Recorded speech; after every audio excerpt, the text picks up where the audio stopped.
Olá, sejam todos muito bem-vindos. Que a doce paz do Senhor Jesus esteja na sua família, esteja no seu coração.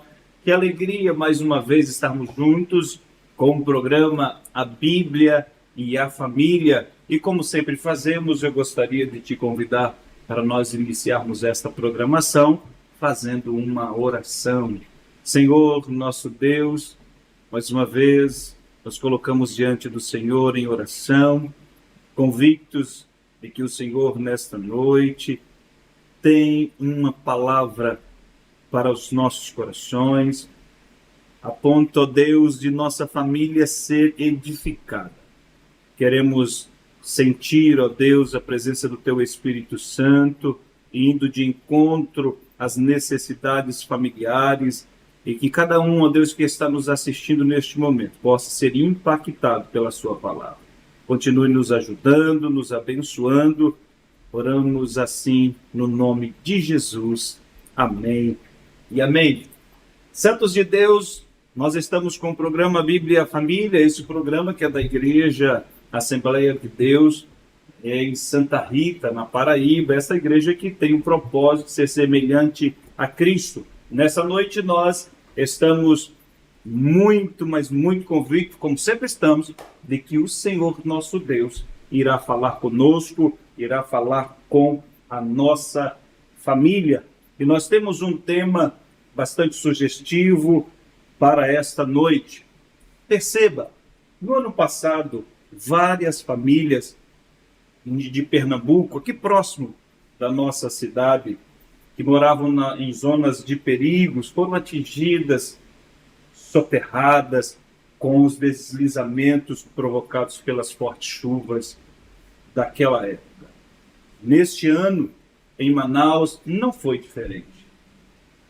É lamentável ver famílias sofrendo por falta de opção, elas moram em locais inseguros e têm de conviver com os perigos constantes.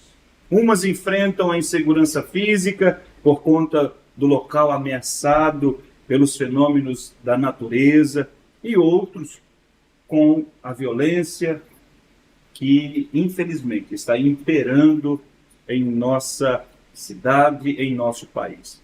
Você sabia que, neste exato momento, existem famílias lutando, pais, mães, lutando para que os seus filhos não entrem no mundo das drogas, no mundo do crime, no mundo da prostituição? Eles convivem com esse perigo, mas todos estão alertados.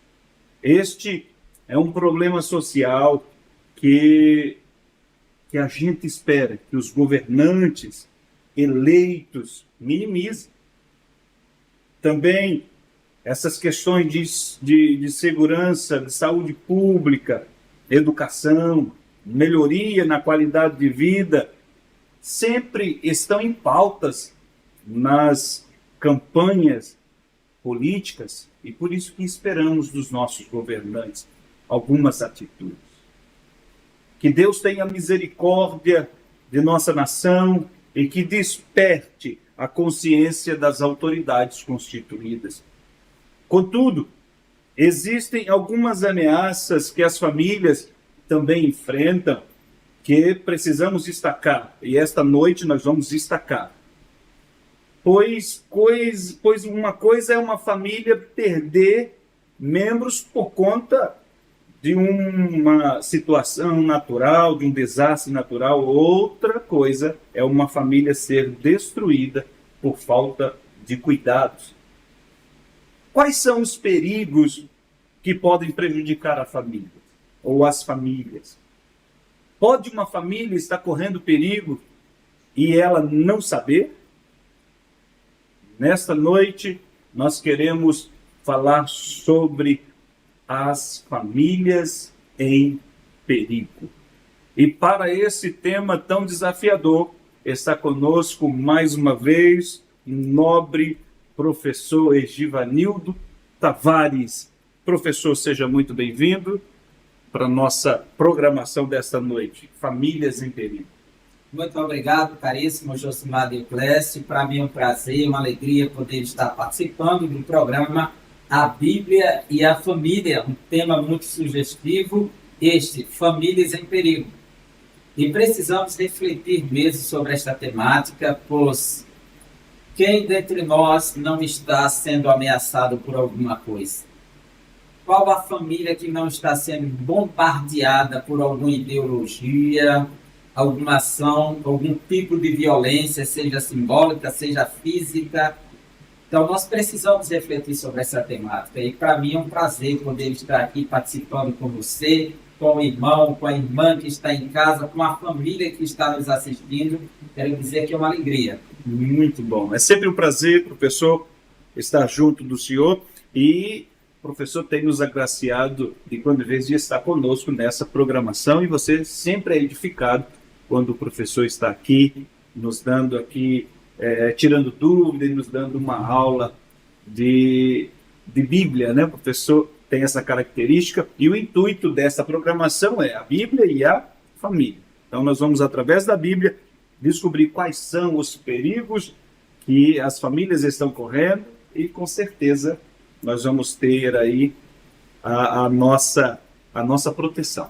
Com certeza. Com certeza. Queremos estar protegidos desses perigos. Antes de nós começarmos, nós queremos mandar um abraço para o nosso muito digno pastor Djalma Silva, sua muito digna esposa, a irmã Givanete, os nossos líderes aqui da nossa igreja.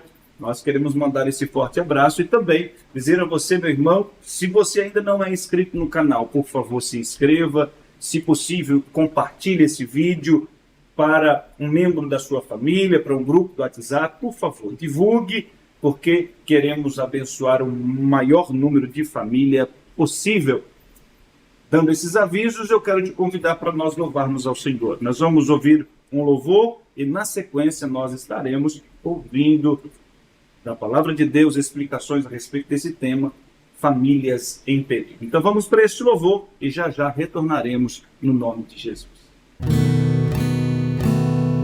Se atentamente ouvir a Deus e os mandamentos seus, obedecer, o Senhor meu Deus me exaltará sobre todas as nações.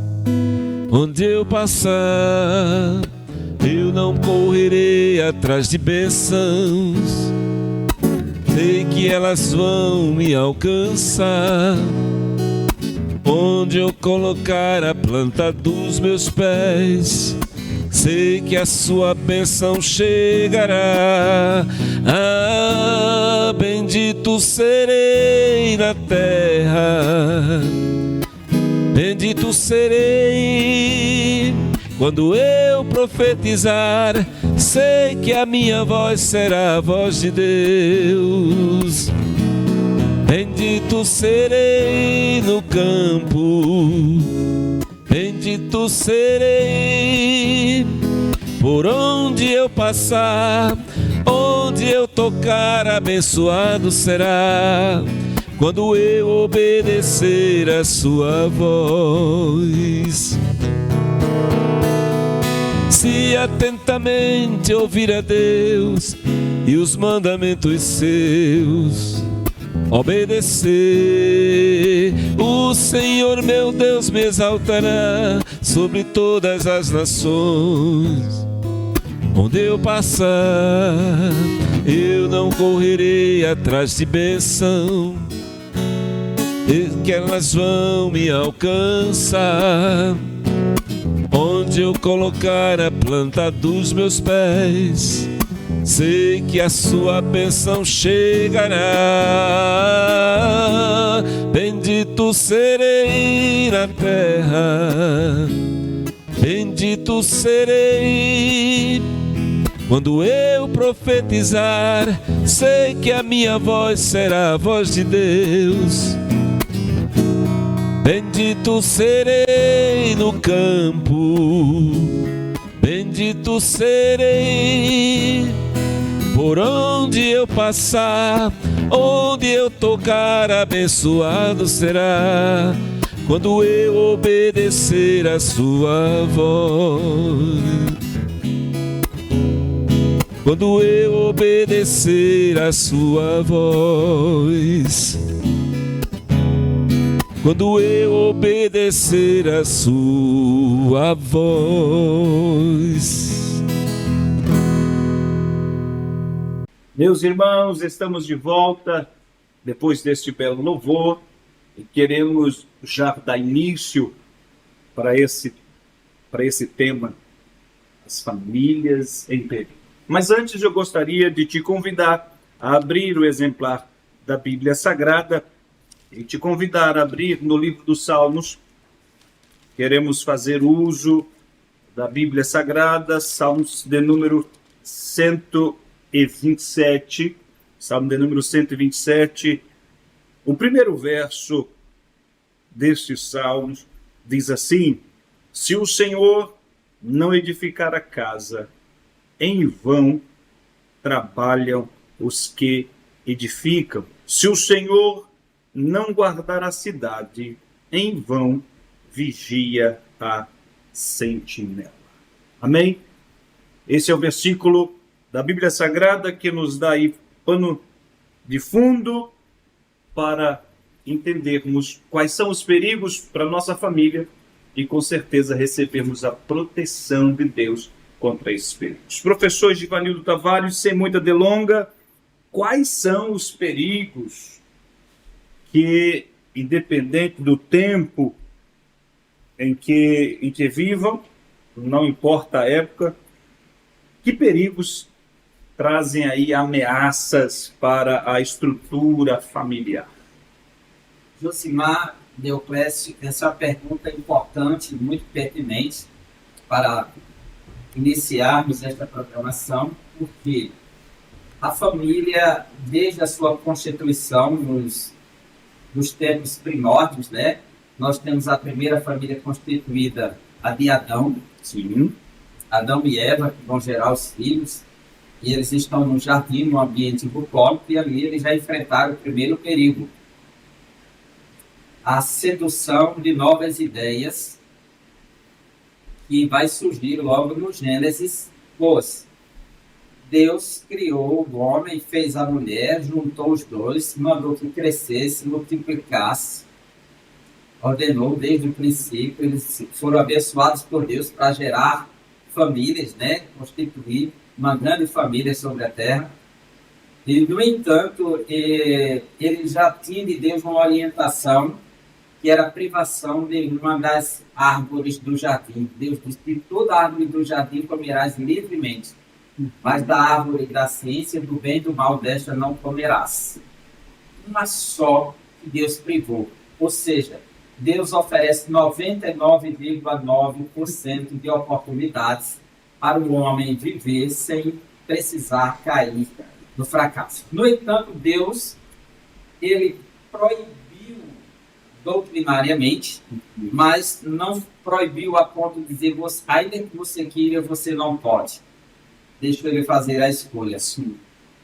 Deus não criou o ser humano para pecar, para transgredir, para fracassar, para perder aquilo que Deus lhe deu. Mas Deus criou o ser humano para fazer escolhas. Ele não foi criado para pecar, mas foi criado sujeito a pecar. Ele não foi criado para fracassar, mas foi criado sujeito a fracassar.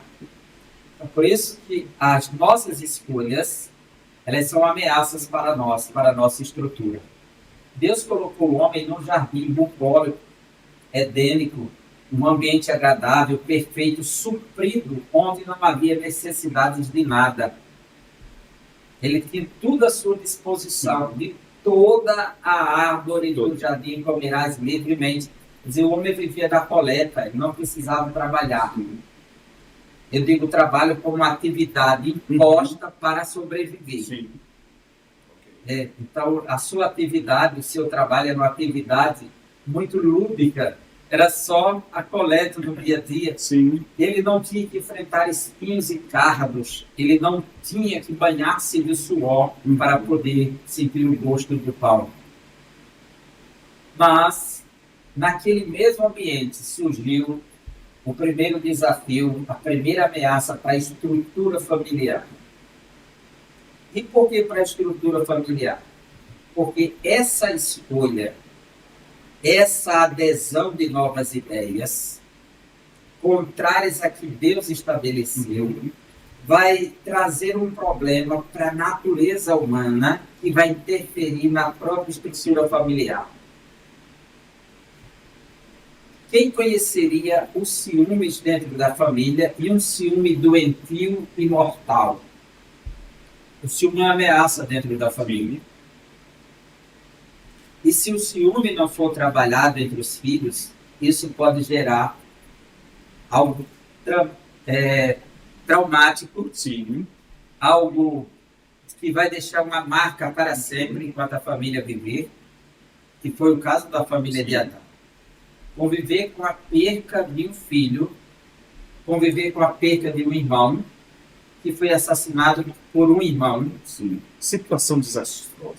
Mas a primeira ameaça foi que apareceu e ela poderia ser alterada. Foram as novas ideias. A serpente chegou e disse para Eva, a gente lê no capítulo 3 do livro do Gênesis, que a serpente faz uma provocação dizendo assim: ora, a serpente era mais astuta que todos os animais do campo que o Senhor Deus tinha feito. E esta disse à mulher: é assim que Deus disse, não comereis de toda a árvore do jardim? Foi isso que Deus disse, vocês podem comer nenhuma. De toda a árvore do jardim não comereis. Disse a mulher à serpente: do fruto das árvores do jardim comeremos. Sim. Rebateu de imediato, fez a réplica.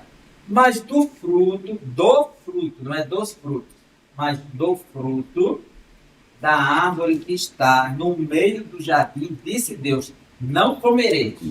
Mas ela não parou aqui. Nem nele tocareis para que não morrais. A morte era desconhecida. O homem e a mulher só conheciam o bem. Não tinha ideia do que era o mal, não tinha ideia do que era a dor, o sofrimento, a angústia, a decepção, as frustrações, os dilemas da vida que hoje nós enfrentamos. Isso não era conhecido. Então a serpente disse à mulher: certamente que não morrereis. Ela não disse: certamente você pode tocar. Ela foi justamente naquele ponto desconhecido para Eva, que era a morte. Sim. Deus disse: não morrereis. Mas o que é a morte? Então a serpente foi justamente nesse tema. Certamente que não morrereis. Do desconhecido. Sim. Porque comer, ela sabia que era que ela já comia dos frutos. Só esse estava proibido. Mas morrer, ela não conhecia. O ser humano não foi feito para morrer, foi feito para viver eternamente. A morte seria a consequência de uma escolha. E a serpente foi justamente naquele ponto desconhecido, certamente que não morrereis, contrariando a proposta de Deus. Sim. E aí, essa ideologia da serpente é assim: porque Deus sabe que no dia em que dela comerdes, se abrirão os vossos olhos e sereis como Deus, sabendo o bem e o mal. A serpente, ao invés de dizer, como não há sinceridade aqui, há uma indução e há um engano, um engodo aqui, ela não diz assim: olha, vocês vão ficar sem morrer. Ela simplesmente disse: vocês serão recompensados se vocês aderirem ou se rebelarem a essa proposta. Vocês serão semelhantes a Deus, vocês serão deuses. Vocês não vão morrer nunca, e agora vocês vão receber muito poder, uma ideologia que parece empoderar as pessoas. Vocês serão semelhantes a Deus, vai se abrir os olhos, vocês vão conhecer o bem e o mal, não há nada que vocês não conheçam, vocês terão a onisciência. Aí, essa é a busca humana, do engodo humano, essa autonomia de Deus, querendo ser o próprio Deus. Quando o homem toma uma decisão para ser independente de Deus, para não depender mais de Deus, onde ele se impõe como o próprio Deus, ele começa a trazer uma ameaça à sua própria estrutura, à sua própria família. Quando alguém decide viver independente de Deus, conduzido por ideologias, ele começa a ameaçar. E onde é que vem essa ameaça? Nós vamos ver o quanto essa família foi fragilizada. Sim. O quanto ela foi atingida a ponto de enfrentar o primeiro assassinato da história da humanidade. E um caso de família. Sim. Imagina a extrema dor que foi para Eva, que foi para Adão, ver seu filho morto, assassinado brutalmente por um irmão. Então, a família, ela vive debaixo de profundas ameaças. As ideologias modernas, ideias que levam as pessoas a viver independente de Deus, construir uma autonomia em que ela não dependa de Deus. Isso traz um sério problema dentro da estrutura familiar. E uma coisa vai desencadear em outra. E aí vem o problema do ciúme, vem o problema da disputa de espaço. E dentro do lar, onde há uma pequena sociedade, há quem diga, quem sabe administrar uma família, sabe administrar uma empresa, sabe administrar um país. Porque dentro de uma família você tem que saber administrar dinheiro. Sim. Se você gastar demais, você tem prejuízo na feira. Se você gastar demais, não pagar a energia, vão cortar. Se não pagar a água, vão cortar.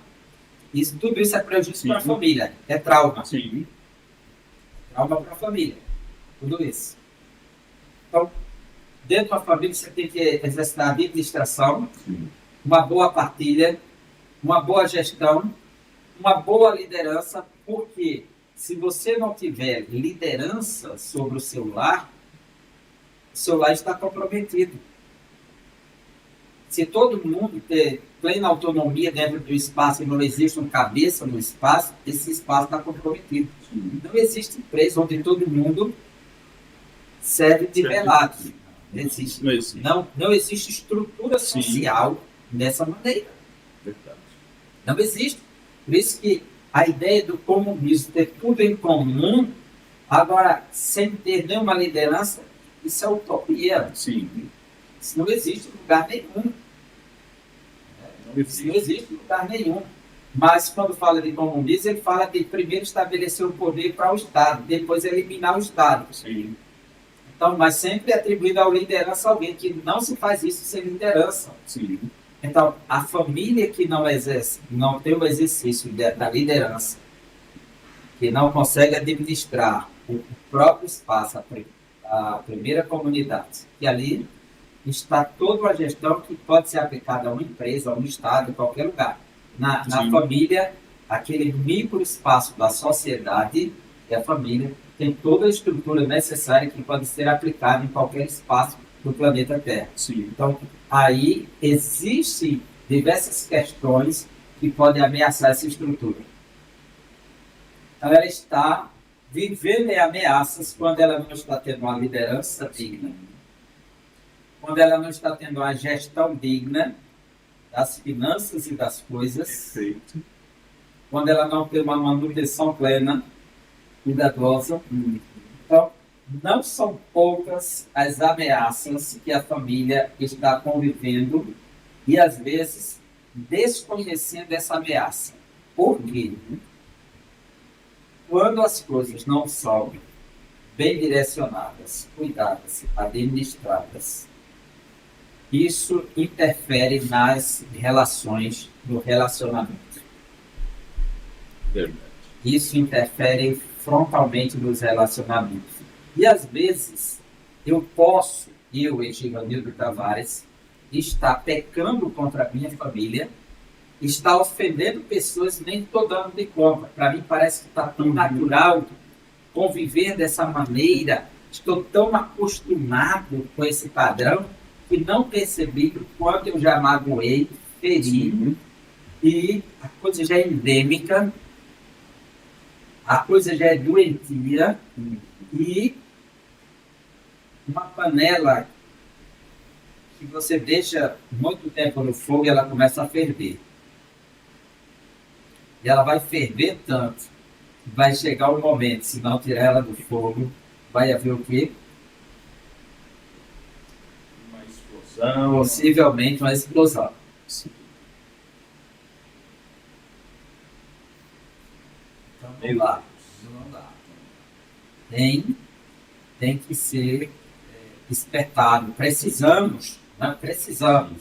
Tem que ser, não precisamos Precisamos. do despertamento, né? Sim. Adão e Eva parecia estar tudo muito bem, estavam no paraíso, mas a serpente estava lá. A ameaça estava lá, o perigo estava ao lado da família. E aquela família, por dar ouvido às ideias propostas pela serpente, a sedução, que levou a uma atitude que contrariou a proposta de Deus, começou logo com a perca do paraíso. Depois a perca do filho. E aí uma série de percas que começam a envolver essa família. Sim. Então, nenhuma família está ilesa, está totalmente protegida. Agora, o que podemos fazer para evitar? Podemos minimizar muito sofrimento, se formos atentos à voz do Senhor, à orientação do Senhor. Mas que o perigo ronda a casa. Perfeito. Perfeito. O perigo ronda a casa. Quantas famílias estão sendo rodeadas por vários perigos e, como o professor disse, às vezes não sabe. Existem muitas famílias, né, professor, que usam aquele argumento, né? Já está no limite. Já está no limite. Por exemplo, a família de Jó vivia muito bem. Seus filhos se banqueteando, terminavam um banquete na casa de um e do outro, era churrasco, mais churrasco. Como se fosse uma família moderna que investisse em viagens, em muitas aventuras. Tem um padrão de vida fantástico. Jó, um homem de Deus, piedoso, temente, sacrificava, orava pelos seus filhos, fazendo seu serviço sacerdotal. Contudo, havia alguém que estava preocupado com a cerca que Deus tinha colocado ao redor da família de Jó. Perfeito. Satanás disse para Deus: porventura Jó está te servindo de balde, inútil?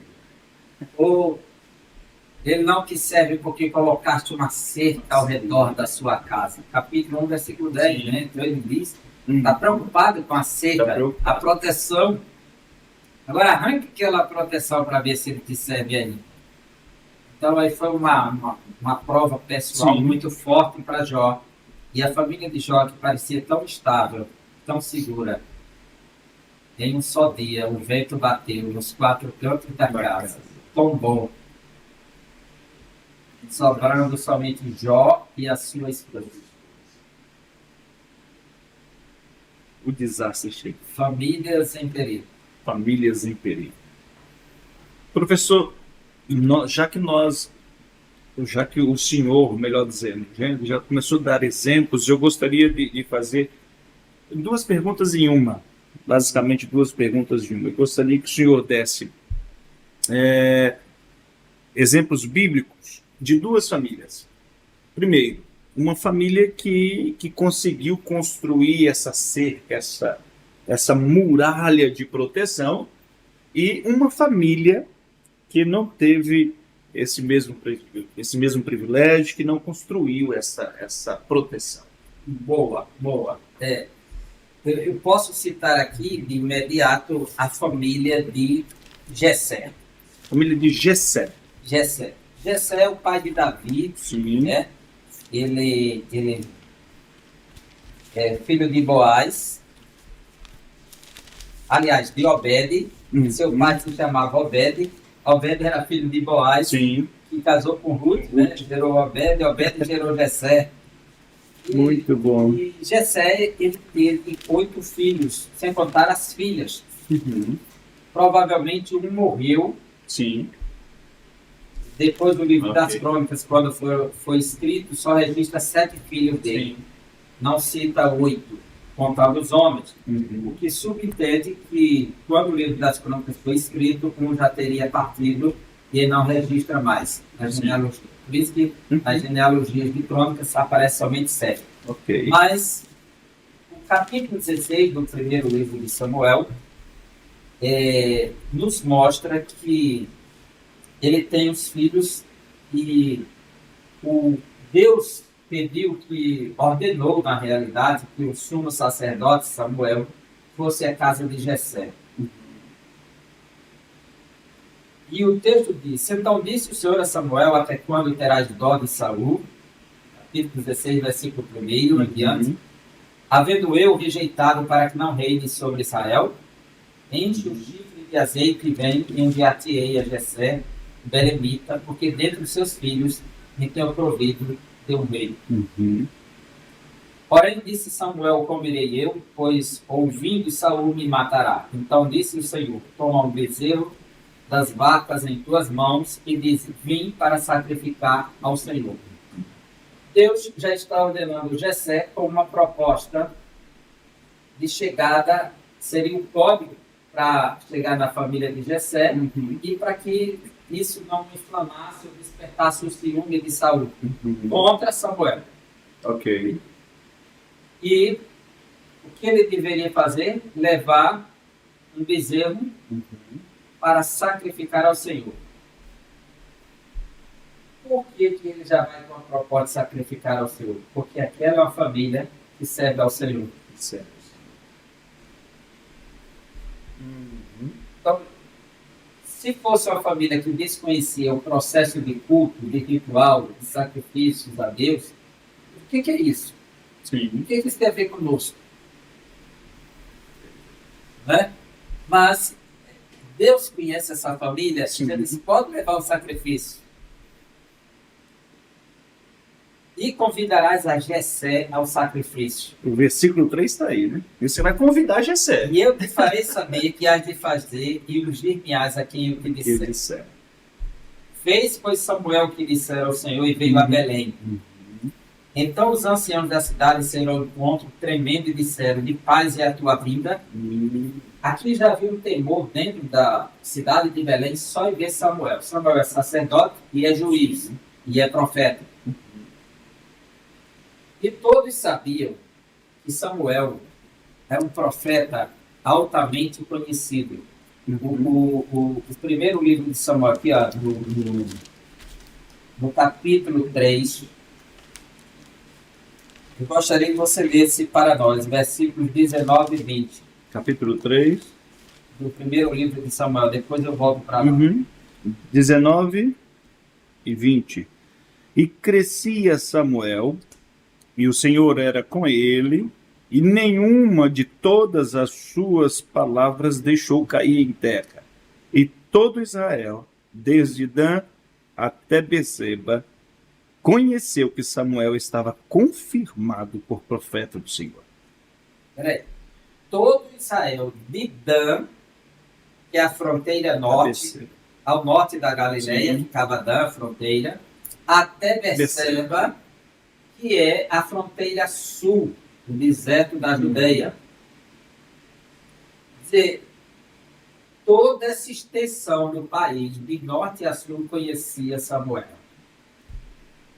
Então todos temiam, porque sabia que a palavra do Senhor estava com ele, e disse aí, Deus não deixou. Nunca deixou a palavra cair por terra. Nunca deixou a palavra cair por terra. Então, todos sabiam que Samuel era um profeta do Senhor, era um homem de Deus, e o que ele dizia, Deus confirmava. Havia um temor, porque todo mundo estava ali sabendo quem era o profeta Samuel. Sim. O capítulo 7 do primeiro livro de Samuel, antes de voltarmos para o capítulo 16, por favor,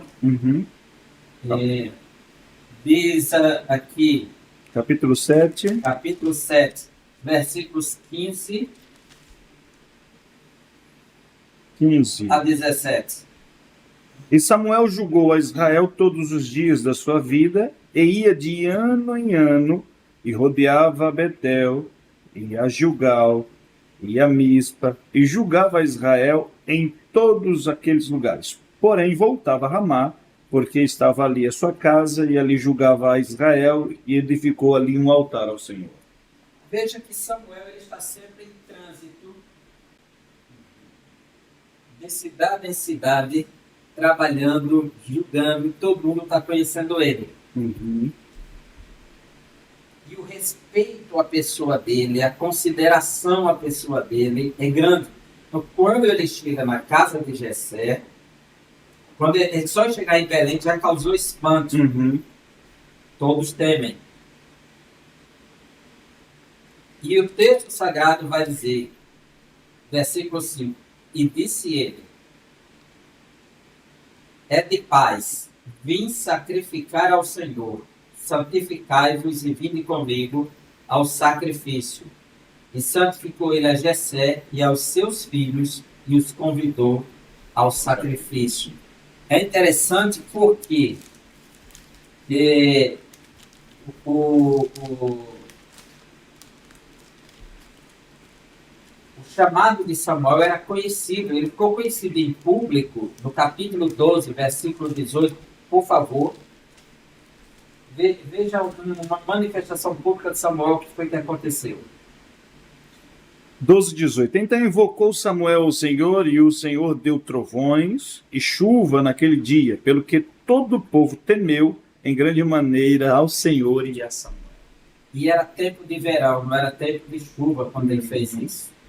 Contrariando a própria natureza, Deus mandou chuvas torrenciais. E todo mundo temeu, todos sabiam que era Samuel. Samuel agora chama a família de Jessé, vem sacrificar ao Senhor. E toda a família se reuniu ali para sacrificar ao Senhor. Havia um temor de Deus no coração dessa família, que é a família de Jessé. Jessé é uma família simples, humilde, mas é uma família que cultiva os princípios de Deus. Nós vamos ver que Davi, ele é um jovem que vai se apresentar a Saul, mas todos sabem que é o filho de Jessé que teme ao Senhor. Uhum. Inclusive, quando Saul está perturbado com o espírito perverso e atormentando, vai dizer, tem um jovem que sabe tocar bem, é sisudo, e o Senhor está com ele, o filho de Jessé. Então se reconhece aquela família ligada a Deus. Quando Davi entra no campo de batalha para enfrentar o gigante Golias, ele já vai dizer para o rei Saul que o teu servo estava apacentando as ovelhas quando veio um urso, veio um leão, e o Senhor me entregou. Ele coloca o Senhor. Sim. Quando ele chega no campo de batalha, ele diz, quem é este circunciso para desafiar os exércitos do Deus vivo? Dizer, aquilo que foi projetado, educado dentro de casa, serviu para o campo de apacentamento de ovelhas e serviu também para o campo de batalha. Em todo lugar, aquela educação, aquele princípio de serviço a Deus, de amor a Deus, de temor a Deus, que estará presente na família de Jessé, representado por meio de seu filho, que sempre vai aparecer o nome Jessé por trás. Né? E isso vai se revelando nas atitudes do dia a dia, no crescimento de Davi, nas aflições de Davi. Quando Davi se torna membro do exército de Saul, e ele vai liderar a infantaria, tomar conta da cavalaria, e avança na frente para travar as guerras e Deus é com ele. Saul fica enciumado porque ele está prosperando, decide então assassiná-lo, persegui-lo. Quando Davi consegue se esconder, ele foge do olhar de Saul. A primeira coisa que ele faz, quando ele se junta com 400 homens, é passar em Belém, pegar seu pai, seus irmãos, atravessar a fronteira. Perfeito. E levar lá para a terra de Moabe. Para a terra de Moabe, esconde seus pais lá, para que Saul não vá atrás. Se o temor a Deus faz com que ele cuide da família. Quer dizer, aquilo que ele recebeu do pai é aquilo que ele oferece aos pais. Sim. Amanhã. Perfeito. Quer dizer, Davi já cresceu, já se tornou um homem, já está fazendo parte, já casou com a filha do rei. Sim. Agora está sendo perseguido, mas teve a preocupação de pegar seus pais e levar lá para a terra de Moab. E aguardar, até o momento e que o Senhor resolvesse isso, né? Eu acho que é no capítulo 21, Davi foge. É no 22, vai ver esse capítulo, né? Capítulo 22, verso 3. Versículo 3. Por favor, lê para nós. E foi-se Davi dali a Mispa dos Moabitas e disse ao rei dos Moabitas: Deixe estar meu pai, minha mãe convosco, até que saiba o que Deus há de fazer de mim. Eu não sei o que Deus vai resolver comigo. O verso 4. Sim. E trouxe perante o rei dos Moabitas e ficaram com ele todos os dias que Davi esteve naquele lugar. Todos os dias do exílio de Davi, seus pais ficaram protegidos. Quer dizer, a gente vê o temor de Deus. Aquilo que ele recebe na formação da educação, ele corresponde lá na frente. O que tem de pais abandonados depois de certa idade pelos filhos, que parece até que não tem filhos. Sim. Porque não aprenderam a temer a Deus, sim, nem a honrar a família, o padrão de convivência interna vai refletir depois na vida externa. Sim. E isso acarreta uma série de consequências no futuro. Sim. E a gente vê que a família de Jessé, ele tem esse padrão.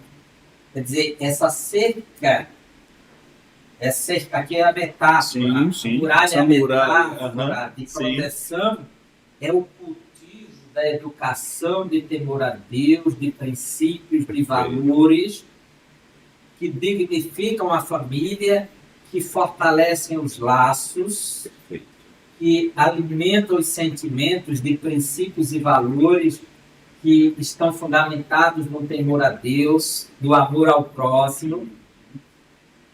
E a gente vê isso acontecendo na família de Davi agora. Esse, para mim, é um dos pontos mais belos, esse cuidado de Davi com os pais na hora da... Quer dizer, quanto tempo Davi ficou errando e fugindo, mas seus pais estão seguros.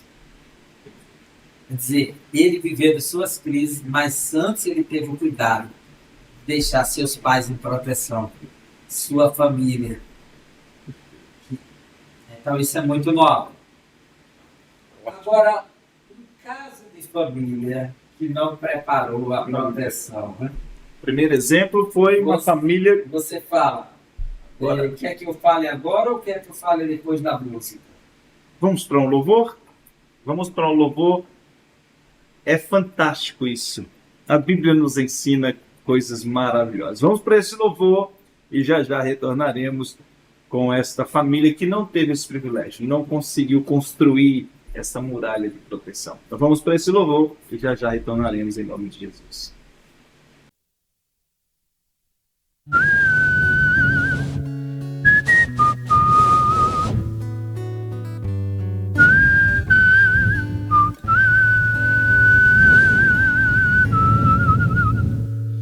A tua palavra escondi, guardada no meu coração,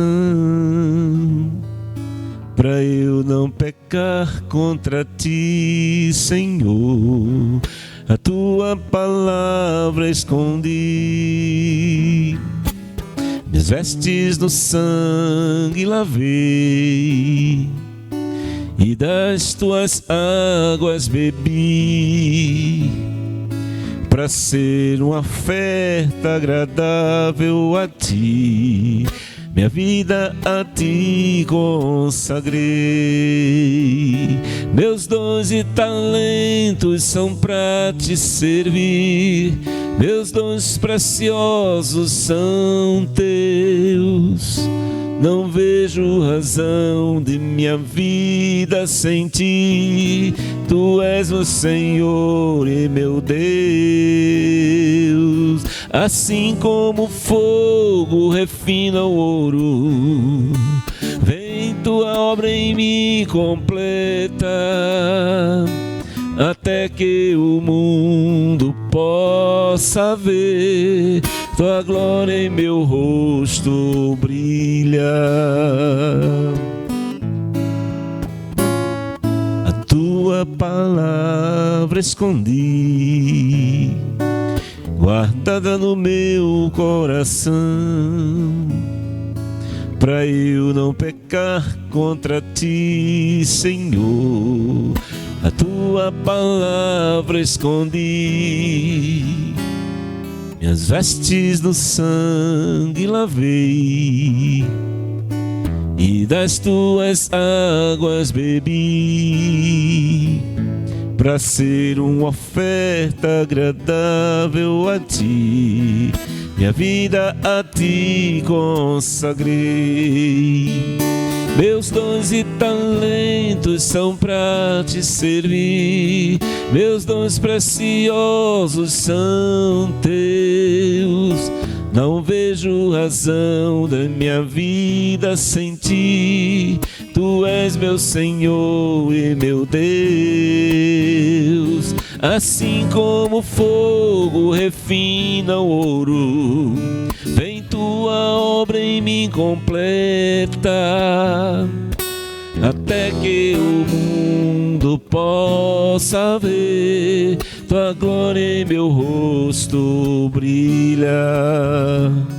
Até que o mundo possa ver tua glória em meu rosto brilha.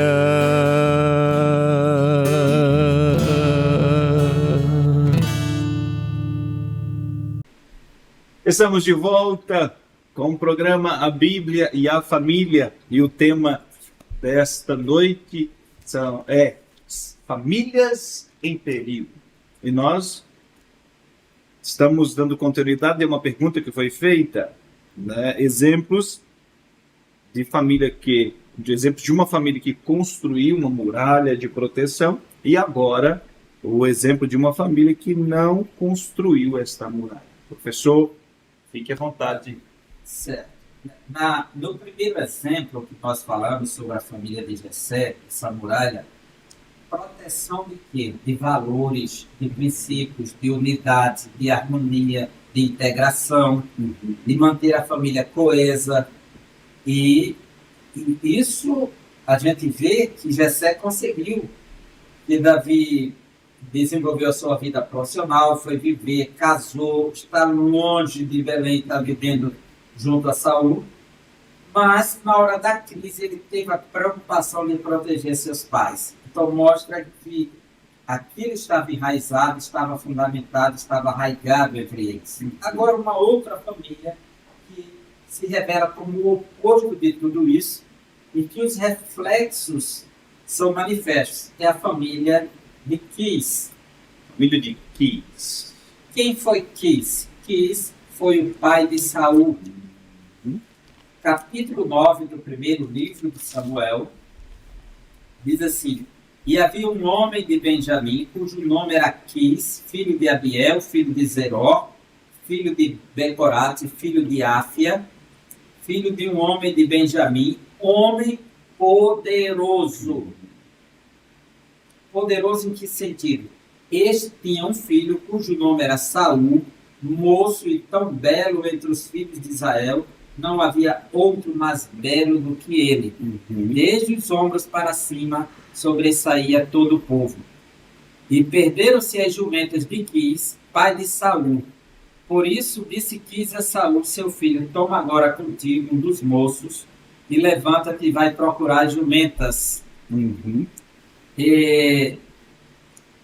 E o que nós vamos ver é que Quis é um homem poderoso, e existe um outro versículo que diz que ele é um homem abastado, né? De grandes bens. E a gente vê que Quis tem esse filho, ele tem outros filhos, a Bíblia mostra, tem filhas também, né? E de repente as jumentas de Quis se perderam. Jumentas daquele dia não era coisa de pobres. Hoje ter jumentos é coisa de pobres. Hoje, na nossa cultura. Mas naqueles dias era coisa de rico. Primeiro, na Palestina não havia cavalos. Havia cavalos que passavam de exércitos vizinhos. Sim. O próprio Davi, quando se torna rei, ele não usa um cavalo. Ele usa uma mula. Usa uma mula. A mula do rei vai falar. Salomão será colocado em cima da mula de Davi. A mula. Salomão é quem vai introduzir os cavalos, vai negociar com o rei do Egito, fazer uma aliança, comprar cavalos e vender para a Turquia. E na época não era Turquia, né? A Ásia Menor. Então, a gente percebe que não havia cavalos transitando em Israel. Havia jumentos.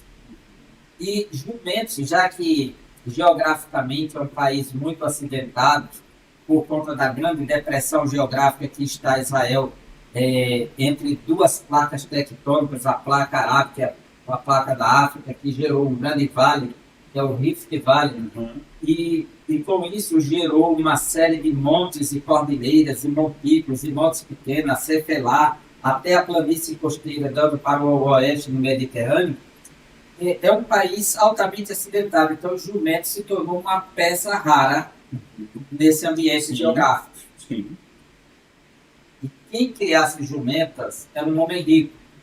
A jumenta fornecia leite para coalhada, para queijo, para tudo, e também para montarias, para circulação de locomoção, era o animal utilizado na época, né? As cargas, né? As cargas, você percebe nos dias de Davi como Mefibosete, ele disse que não seria Davi, porque o seu servo não quis preparar o seu jumento.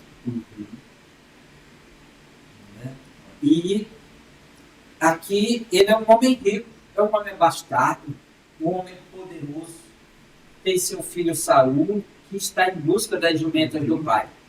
Ao lado de Saul, jovem, filho de Quis, está um moço que conhece a fama do homem de Deus.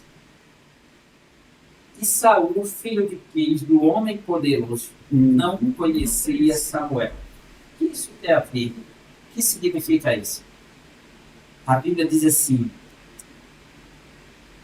versículo 6 do capítulo 9. Porém, ele me disse, o servo de Saul, eis que há nesta cidade um homem de Deus e homem honrado é.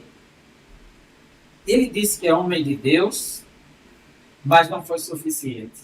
E homem honrado é. Tudo quanto diz sucede assim, infalivelmente. Vamos agora lá. E a Bíblia diz que Deus não deixou cair nenhuma palavra de Samuel. Sim.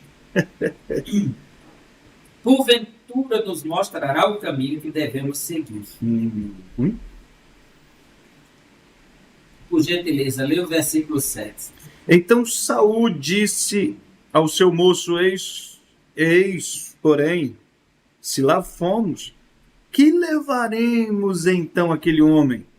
Porque o pão de nossos alforces acabou, E presente nenhum temos que levar ao homem, a levar ao homem de Deus. O que temos? Saul está preocupado porque o seu alforje já não tem mais nenhum palco, acabou tudo, mas aquele moço ele está levando consigo na mão um ciclo de pratas. Exatamente. Para presentear. Não é que Saul vendesse a palavra de Deus, ele costumava se dar um presente para o profeta.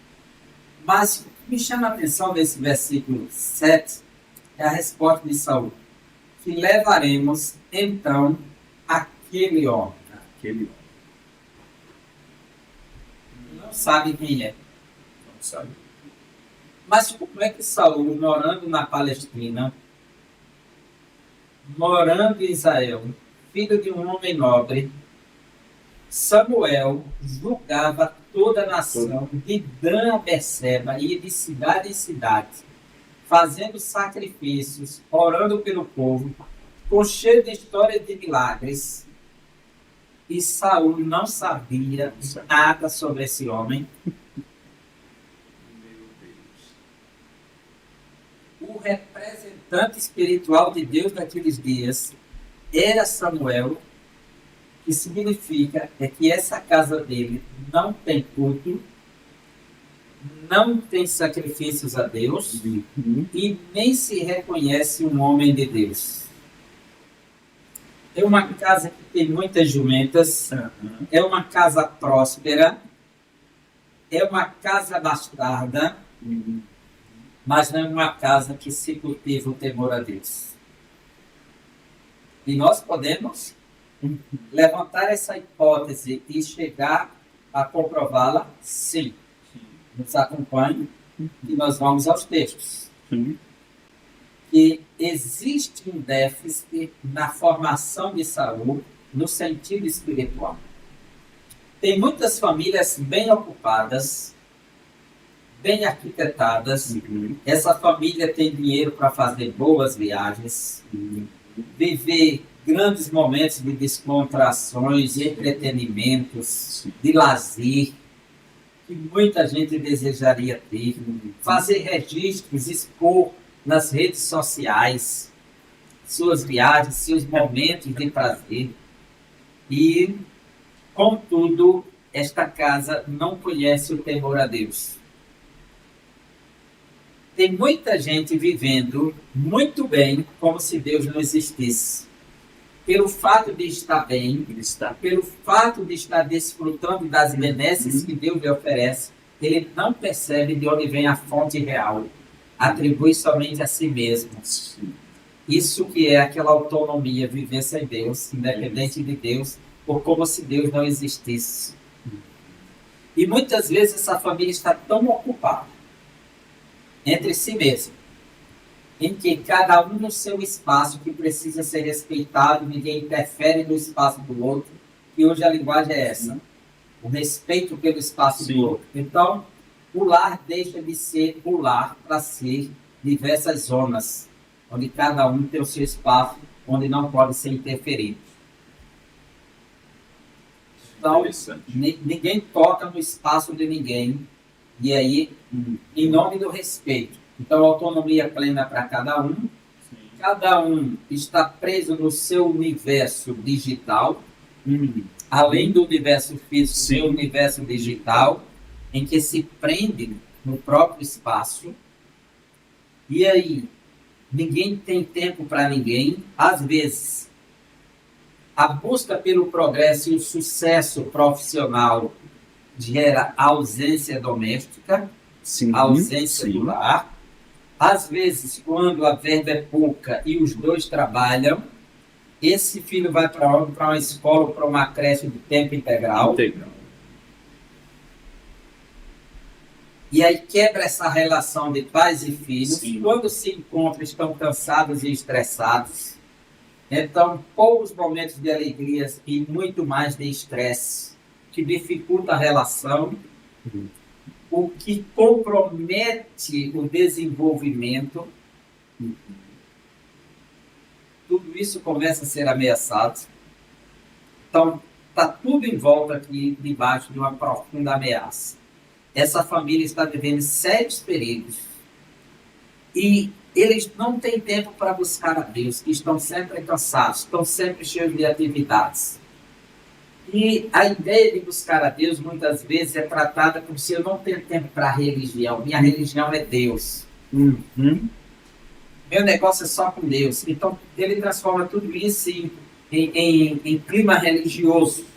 Verdade. E existe algo mais, maior e melhor e superior do que religião, que é a busca de fato.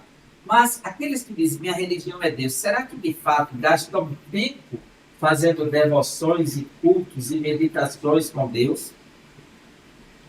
Ou apenas dizer publicamente, né, para mostrar que não está sendo influenciado por nenhuma religião, para não ser taxado de fanático, de religioso ou fundamentalista? Será que é essa a saída? E às vezes a prática de vida é totalmente dependente de Deus, do temor a Deus, e a formação que está se construindo nesse lar. Será que não compromete no caráter, no desenvolvimento, na vida profissional, do amanhã, dos nossos filhos, da nossa família? Será que essa família não está correndo perigo? Será que essa família está, às vezes, está morando às sombras do vulcão e não percebe que ele está sendo despertado? E quando perceber, o vulcão já entrou em erupção, as lavas já vêm devorando tudo pela frente. Será que a sua família está correndo perigo? Será que na hora de parar e pensar, será que vale a pena tudo isso que eu estou correndo atrás, tudo isso que estou fazendo? Essa busca por conforto em demasia, muitas vezes está me causando um prejuízo dentro do meu lar. Será que estou comprometendo a cerca que vai proteger meus filhos amanhã? Será que teremos uma família sadia, com estrutura, que de fato valorize os laços familiares? A família de Quis, muito bem representada por Saul, que será escolhido para ser o rei de Israel. E a gente vai perceber que essa família não conhece Samuel. Quando Saul chega na porta da cidade, diz o texto sagrado, versículos 10 e 11. Então disse Saul ao moço, bem dizes, bem, pois, vamos. E foram-se à cidade onde estava o homem de Deus. E subindo eles à cidade, acharam umas moças que saíram a tirar água e disseram-lhes, está aqui o vidente? Não sabe quem é. Não sabe. Não sabe. Sabe? Não tem ideia. E Samuel vai ao encontro de Saul, vai dizer para ele, não se preocupe, a jumenta de seu pai já foram encontradas. Pode ficar tranquilo. Fica aqui comigo, participa do sacrifício comigo, que amanhã eu vou dizer para você o que vai acontecer. E logo cedo, no despertar do sol, Samuel vai ungir Saul, o Espírito de Deus vai se apoderar dele, ele será transformado em outro homem, vai entrar entre os profetas, vai profetizar. Isso vai gerar uma polêmica, porque quem a família de Quis? Saul está entre os profetas. Saul está entre os profetas como um assombro, uma experiência nova quando se encontra com o homem de Deus. Uma nova oportunidade para essa família. Um novo tempo que se abre, que se descortina.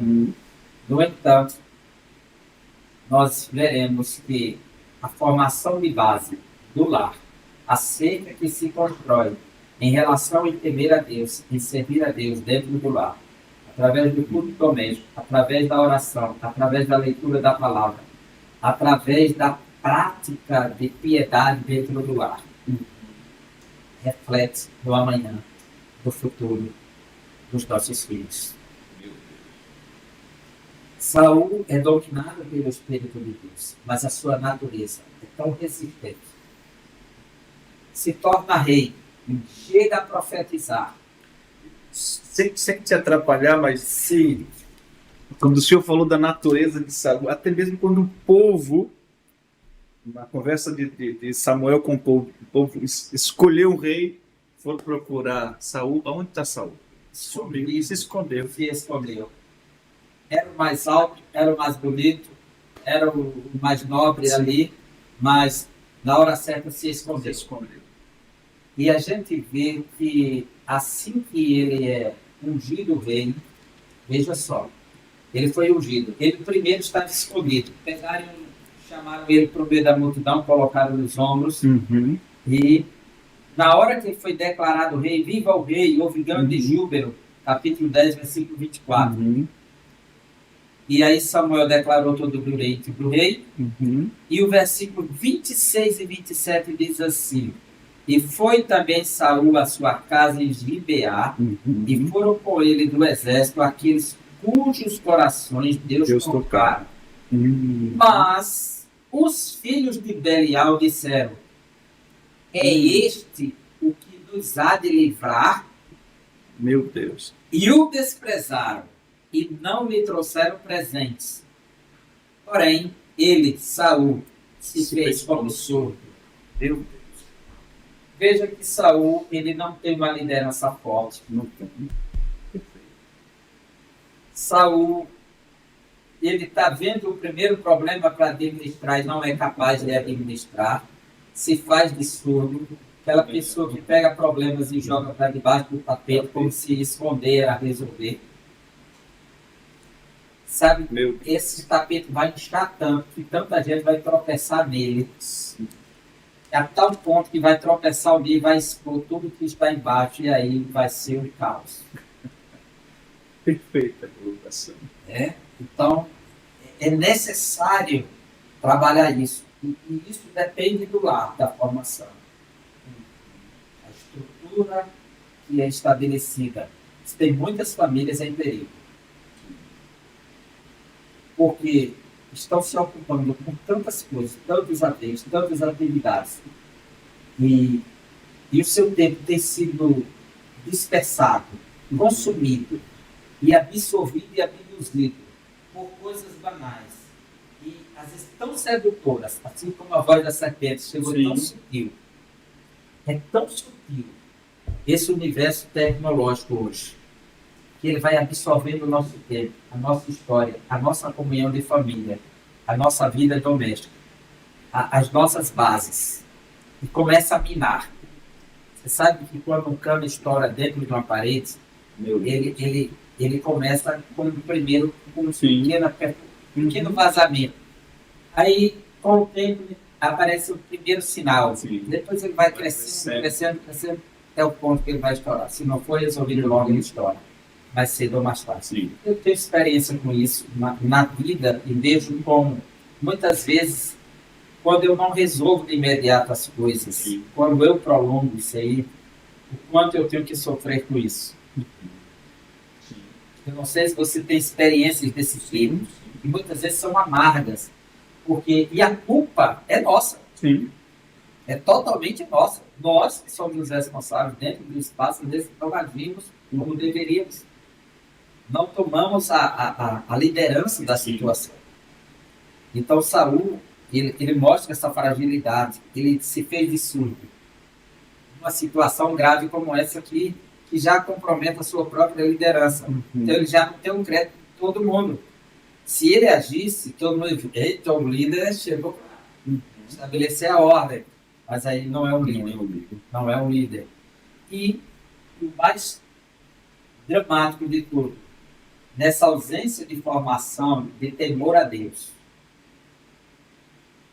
é que no capítulo 13, é o segundo ano do reinado de Saul.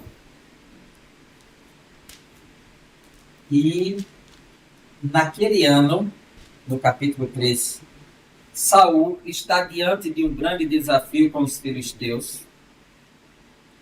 E ele precisa travar uma batalha. E o versículo 8 diz: e esperou Saul 7 dias até ao tempo que Samuel determinara. Então Samuel disse: espere 7 dias. Não vindo, porém, Samuel a Gilgal, o povo se dispersava dele. Então disse Saul: trazei-me aqui um holocausto e ofertas pacíficas, e ofereceu o holocausto. E sucedeu que, acabando ele de oferecer, Ou seja, não era 7 dias, Samuel disse? Sim. Ele esperava que chegasse quando o sol nascesse. Eis que Samuel chegou e Saul lhe saiu ao encontro para o saudar. Então disse Samuel: que fizeste? Disse Saul: porquanto via que o povo se espalhava de mim, e tu não vinhas nos dias aprazados, estabelecidos em prazo, e os filisteus já tinham se ajuntado em Micmais, eu disse: agora descerão os filisteus sobre mim a Gilgal, e ainda a face do Senhor não orei. E ele nem orou. Constrangi-me e ofereci o holocausto. Nem orou e sacrificou. Quer dizer, nem buscou o Senhor e tomou atitudes. Então disse Samuel a Saul: procedestes neciamente e não guardastes o mandamento que o Senhor teu Deus te ordenou. Porque agora o Senhor teria confirmado o teu reino sobre Israel para sempre. Quer dizer, o futuro de Saul acaba de ser comprometido. Agora, veja se Deus não deu uma oportunidade a Saul antes de se tornar rei. Volta para o capítulo 10.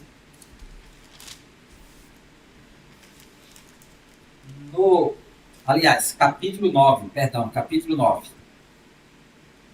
Veja o que vai acontecer aqui. Ele está junto com o seu servo em busca do vidente, que é o profeta Samuel. E quando ele chega lá, a primeira lição que ele vai receber na entrada da cidade. Versículo 11. E subindo eles à cidade, acharam umas moças que saíam a tirar água e disseram-lhes: está aqui o vidente? E elas lhes responderam e disseram: sim, eis aí o tens diante de ti. Apressa-te, pois porque hoje veio à cidade. Porquanto o povo tem hoje sacrifício no alto. Entrando vós na cidade, logo o achareis, antes que suba ao alto para comer, porque o povo não comerá até que ele venha. Porque ele é o que abençoa o sacrifício. Está aí. E depois comem os convidados. Subi, pois, agora que hoje o acharei. No primeiro encontro de Saul, na entrada da cidade, a primeira lição que Deus lhe dá é que Samuel é o líder, é o profeta, é o sacerdote e é quem conduz o sacrifício. E todo mundo sabia na cidade que não podia comer sem ele chegar para abençoar o sacrifício. Ele aprendeu a primeira lição na vida de Saul, indo ao encontro de Samuel, é essa.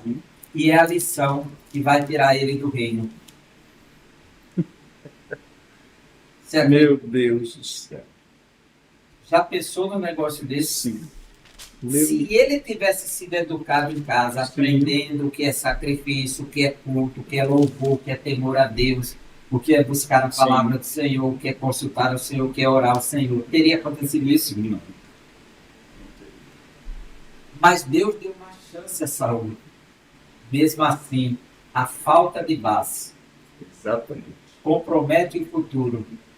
E agora ele se torna o líder por excelência de Israel, o rei inaugura a monarquia, mas não consegue se manter no poder, porque não tem o princípio do temor a Deus no coração.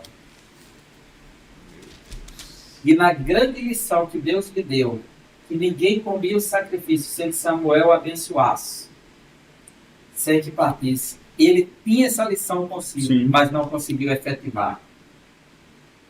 Não confiou em Deus e nem soube obedecer à voz do sacerdote de Saguarte. Naquele dia o Senhor teria confirmado o reino dele para sempre. E perdeu. Meu Jesus. Porque não soube aprender. Então precisamos saber onde estamos correndo o perigo. O que estamos ensinando, o que não estamos ensinando, o que estamos cultivando, o que não estamos cultivando dentro do lar, para que isso não venha refletir no futuro. Excelente. Se nós tivéssemos mais tempo, tantos outros exemplos na vida do próprio Saul, né? De desastre, sim. Muitos a ponto de ameaçar o próprio filho, né? Condenar o filho à morte. Isso, condenou o filho à morte, chamou ele filho de vadia, disse palavrões dentro de casa, perdeu o controle total. Exatamente. O ódio cegou ele, foi em busca de um homem com um exército, desespero, com medo para não perder o poder.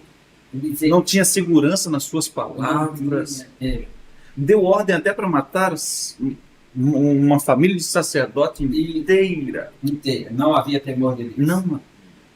E no final, ele buscava a feiticeira que buscou, não confiou a Deus. E no final, ele mesmo tirou a própria vida. Que desastre. Ah, se nós tivéssemos mais tempo. E já orientamos para que você mergulhe aí na história desses homens, porque ajuda muito a compreender algumas realidades que estamos vivendo. Professor, o tempo já foi-se embora, já está indo, mas eu preciso ainda fazer essa última pergunta para a gente finalizar com chave de ouro. Professor, quais os perigos da modernidade que mais ameaça a família? Os perigos da modernidade são os perigos ideológicos. Nós vivemos um momento da Idade Média em que tudo era orientado pelo princípio divino, chamado teonomia. Teós, Deus, nomia, lei. A lei de Deus era o padrão para todos. Só que veio a modernidade e gerou, então, a heteronomia, a lei do outro. Começou a pensar de forma horizontal e não mais vertical. O princípio humanista, o homem se tornou o centro. A visão é antropocêntrica. Na primeira visão era uma visão teocêntrica, agora é antropocêntrica. O homem se torna o centro.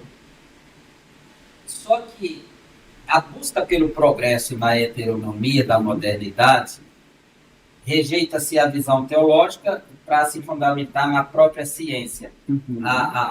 Uma ciência não experimental e uma ciência experimental. E isso gerou duas grandes guerras mundiais. Uma crise se instaurou na humanidade, uma série de desconfianças, todo tipo de estrutura foi abalada com as guerras. Então, começa a perda de crença no progresso, na própria ciência, gera, então, uma nova modalidade de pensamento, a autonomia. Você sai da teonomia para a heteronomia e cai na autonomia. Autos próprios, nomias, lei. Cada um faz a sua lei. Então agora, já que ninguém é dono da verdade, não existe verdade absoluta, mas cada um tem sua verdade, as coisas são relativas, o que vai prevalecer são as ideologias. Aí você tem a ideologia de gênero. O gênero é uma construção social, é uma ideia. Ela não é mais determinada biologicamente, geneticamente. Então, essas ideologias, elas ameaçam a estrutura da família. Porque a família deixa de ser aquele padrão heteronormativo estabelecido por Deus, que foi perpassado através da tradição humana, da origem, que gerou as nações, os povos, os modelos de gestão. E aí começam a se construir novas ideologias. Isso muito comum. E é perceptível que existe uma análise da linguagem corporal. Então, quando uma criança ela tem trejeitos diferentes, então é perceptível que começa a se trabalhar, educar essa criança a partir dessa linguagem corporal que ela se manifesta. Certo? No entanto, essa ideologia de gênero vem colocando na cabeça dos jovens um tipo de opção identitária que não precisa dos trejeitos na linguagem corporal. De repente, um pai na família é surpreendido que a filha disse: vou sair de casa. Sair por quê, meu filho? Porque eu não quero ofender vocês. E para onde você vai? Vou conviver com a minha parceira. Mas ela nunca teve jeito, nada. Mas ela aderiu um novo padrão, uma nova ideologia, e acha que para ser feliz, esse é o caminho, porque não vai gerar filhos, não vai ter problemas, o mundo é machista, o mundo é patriarcalista, essa ideia impositora, essa ideia é opressiva. Então, estamos convivendo com uma série de ameaças que estão sendo perpassadas por meio de veículos de comunicação, de comunicação de massa, em todos os sentidos. Então, temos muito cuidado com aquilo que estamos vendo, com aquilo que estamos ouvindo, e atentar para aquilo que pode ser uma ameaça para os padrões estabelecidos por Deus. Pois toda a família hoje está sendo bombardeada. Então, esse é um dos perigos mais iminentes. Inclusive, a ideia da desvalorização da vida intrauterina. Sim. Quando a própria vida, a partir de uma ideia, quer dizer, são pessoas que defendem o valor da vida da tartaruga dentro do ovo, Sim. ovos de aves que estão em extinção, mas não conseguem defender a vida de um ser humano.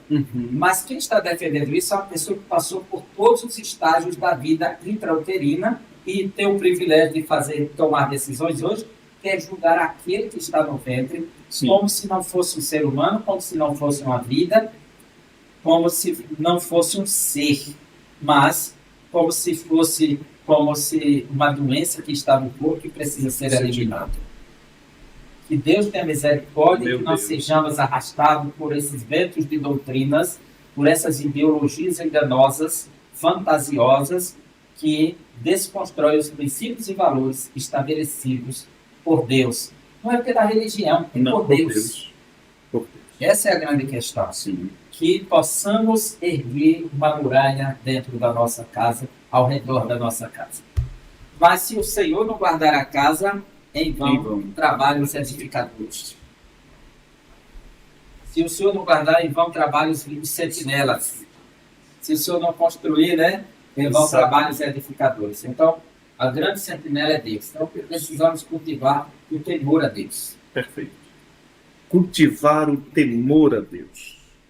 Talvez essa é uma das frases que devem sondar e permear os nossos corações, o coração da nossa família. Temor a Deus. Professor Givanildo Tavares, queremos agradecer imensamente por sua bondade de estar conosco mais uma vez. Eu sei que a sua vida é muito corrida, mas é sempre um privilégio estar junto com o senhor. Quer dar as considerações finais? Só agradecer e parabenizar o programa Bíblia Família, Todas as sextas aí, vocês estão dando essa contribuição para as famílias. A Assembleia de Deus aqui em Santa Rita, da Paraíba, liderada pelo pastor Djalma Silva, tem esta preocupação de trabalhar com essa ênfase na família. Então, que Deus abençoe. Um grande abraço a todos, para você que está em casa. Professor, muitíssimo obrigado mais uma vez. Um abraço para o nosso digno pastor, mais uma vez, que sempre nos permite estar aqui. Queremos também te informar, você que nos acompanha sempre neste canal do YouTube, fique antenado, acione o sininho, porque nós temos gravações aqui, você pode ir ali na playlist e ser abençoado com vários temas ali do programa Bíblia Família, e também nós temos as nossas programações ao vivo, os nossos cultos. É uma bênção, é uma bênção. Então você não pode perder essa oportunidade de sempre ser abençoado, tá bom? Nós queremos orar agradecendo a Deus por essa oportunidade, agradecendo ao professor, no nome de Jesus. Oremos ao nosso Deus. Nosso Deus, queremos ser gratos ao Senhor por essa oportunidade de aprender um pouco mais da sua palavra. As famílias estão em perigo, mas sabemos e entendemos que o Senhor pode nos guardar. Se o Senhor não guardar, os nossos serviços serão inválidos, ó Deus, diante desses perigos. Nos ajude, tenha misericórdia de nós, que o Teu Espírito Santo cultive em nós o temor ao Senhor, cultive no coração de cada um dos Teus filhos que estão assistindo agora. Cultive, ó Deus, esse temor. No nome de Jesus nós oramos, pedindo a Tua misericórdia e a Tua proteção. Oramos a Ti agradecidos, em nome de Jesus. Amém e amém. Deus te abençoe e até o próximo programa Bíblia Família, no nome de Jesus.